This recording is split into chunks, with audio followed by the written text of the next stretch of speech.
Hello YouTube. So it's been like a month, and you'd think now that I have a job where I work from home 3 days a week, I could take a lunch break and just record a new video. Apparently you'd be wrong. So once a month is what it seems to be.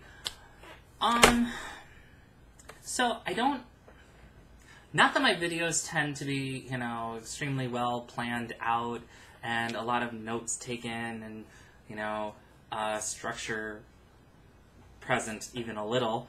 But I just wanted to talk a little bit about something that's been sort of running through my head a little for the last month or so. This weekend, this coming Saturday, or Sunday rather, is the Pride Parade here in Chicago. And I'm going with my girlfriend. And then not long after that, I'm going down to St. Louis to visit some of my wonderful friends down there. And in both of those situations, I'm always read as a lesbian. Because my girlfriend and I are there together. So, I'm a woman, she's a woman, lesbian, right? The problem is, and that's fine, like, it's really gratifying, I think, to be read like that, and for people to assign that designation to me, apply that label to me. But my fear, and I don't know if this is just a nagging self-doubt thing, if this is, something that really needs to be addressed, or, if I even have the right language to go around it, but it always brings to mind this question of privilege and appropriation. So I'm not always a woman, right? I'm bigender, so sometimes I'm very male-identified and male-presenting at the same time. So, my girlfriend and I go out together and we look like a straight couple, or heterosexual couple, and that's fine, because that, we fit all the definitions of that, a man and a woman out together, and I worry because when we're out and we are lesbian appearing, I suppose, we get the same treatment other lesbians get. So if it's in a lesbian welcoming space, then we're welcomed. If it's sort of an uncomfortable space, then we get the same sort of uncomfortable looks and attitude. But it doesn't tend to happen very often, considering the places that we choose to place ourselves. And in those situations, where it's not the most comfortable or the most appropriate, then we can get away with just looking like, two female friends out, and that's awkward in its own right, because then we're having to pretend to be something that we're not, i.e. together. My worry is that lesbian is such a politically charged label, and it comes with all of this, not baggage, but additional weight of feminism and patriarchy and oppression and privilege and fighting against all of that and making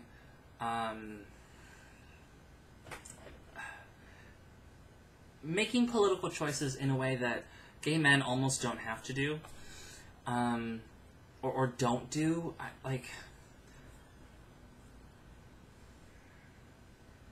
I'm afraid of appropriating the label lesbian and not actually being entitled to it, because one of the few ways that bigender people are privileged is that we get to partake of male privilege sometimes. Now, when I am presenting and identifying as something counter to the sex I was assigned at birth, I'm laying down male privilege. I'm giving up male privilege. And I'm taking on all of this marginalization onto myself, but, you know, that makes it sound like it's a choice, and it isn't a choice, sort of. Like, how I identify is not a choice. So I'm identifying female, that's not a choice, but the way that I present is I have the ability to present male, even if it's not appropriate to my gender, and thereby gain or maintain male privilege when people interact with me. And the thing about privilege, and I guess I should define this first, privilege and marginalization are sort of opposite sides of a coin. And you'll sometimes hear marginalization called oppression. And it has to do with non-consensual power dynamics. But privilege is all of those assumptions that other people make about you and your background based on what they perceive your race to be, or your gender to be, or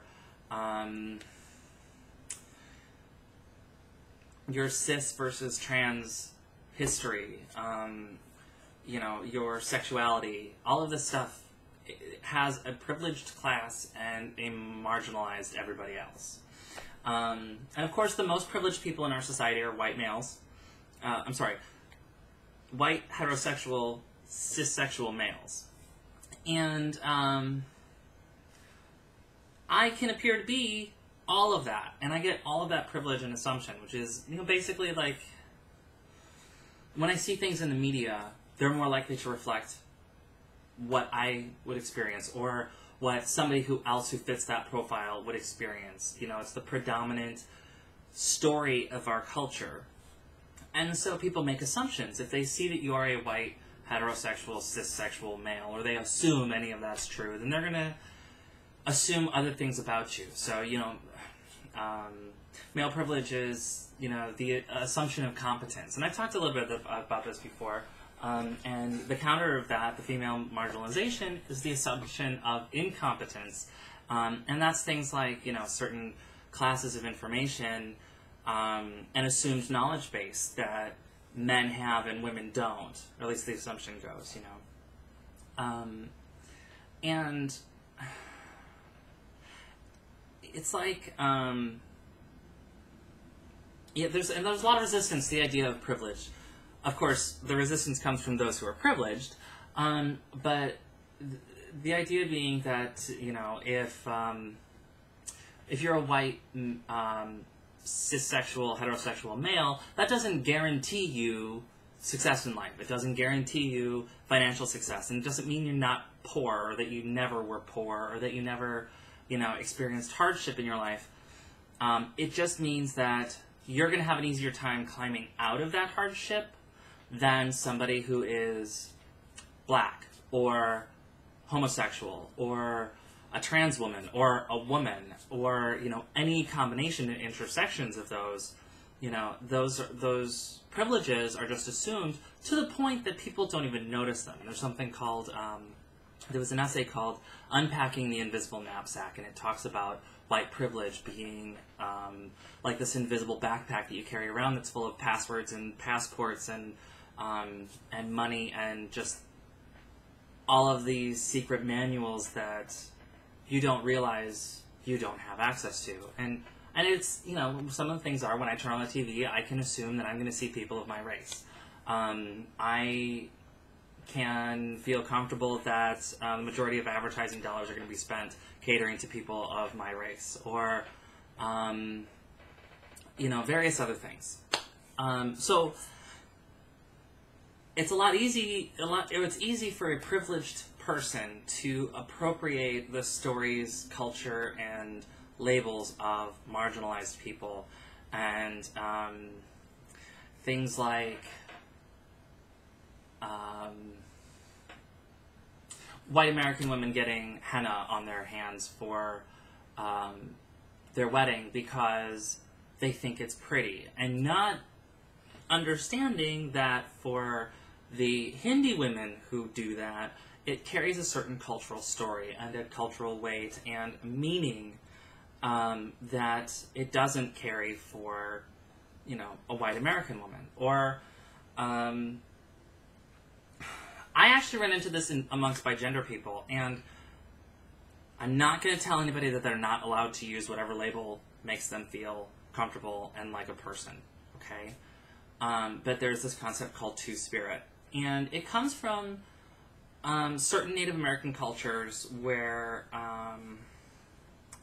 they understood there to be a third gender, which is two-spirit, like a male spirit and a female spirit residing in the same body, and they tended to be shamanistic leaders of their tribe, or held some form of, you know, different social role than a man or a woman would hold. But it's not my culture, so it's not okay to me, for me, to call myself two-spirit. I am male and female in the same body, but that doesn't give me the background and the culture to adopt the term two-spirit from a culture to whom it has very real meaning. That just doesn't feel okay to me. So I worry that I'm doing the same thing if I allow people to call me a lesbian when I'm out with my girlfriend. And the fact of the matter is I'm bi. I'm bisexual in addition to being bigender. Or pansexual, you know, but the fact is I've only ever been with female-identified cis-sexual women, cisgendered women. So it's sort of pansexual in theory. So if I'm going to be out, I'm going to be read as either a straight male or a lesbian.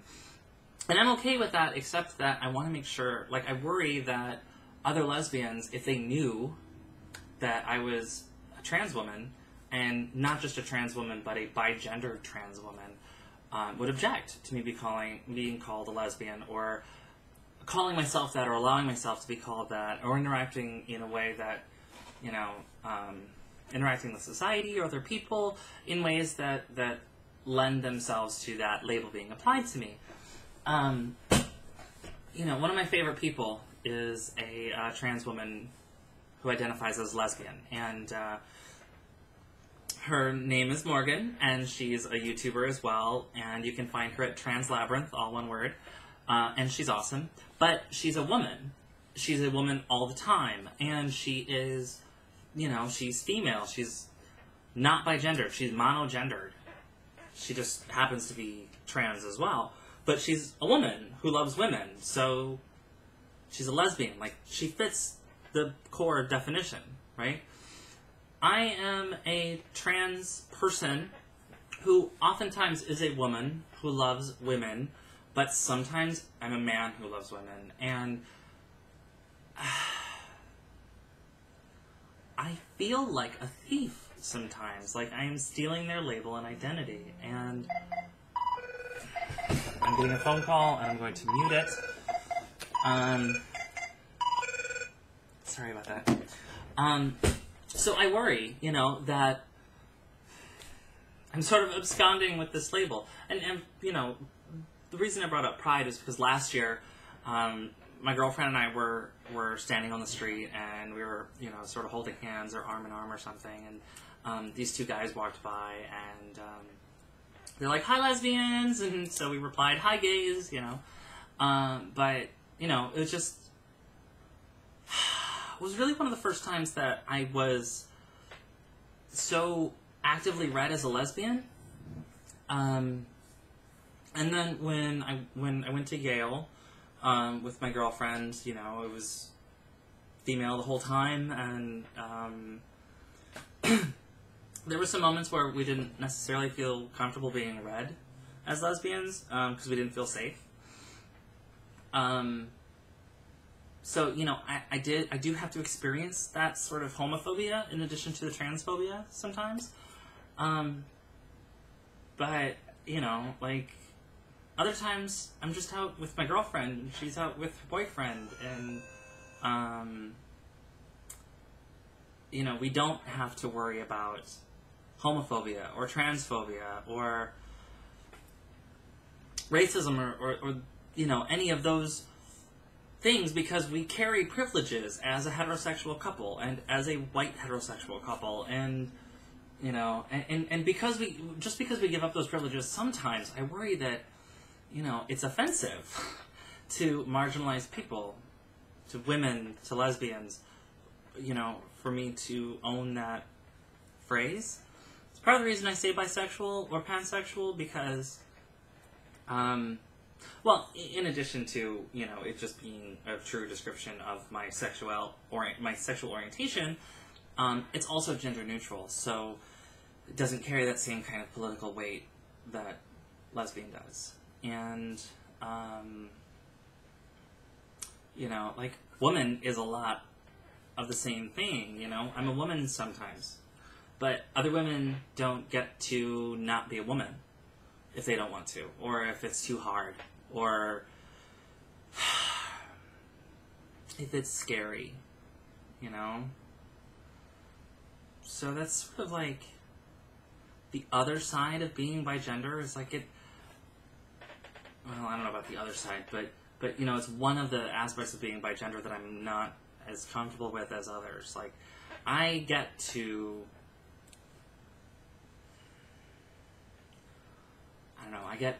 appear as the gender that I feel comfortable inside, but being able to do that is a somewhat privileged activity as well. You know, there is such thing as passing privilege.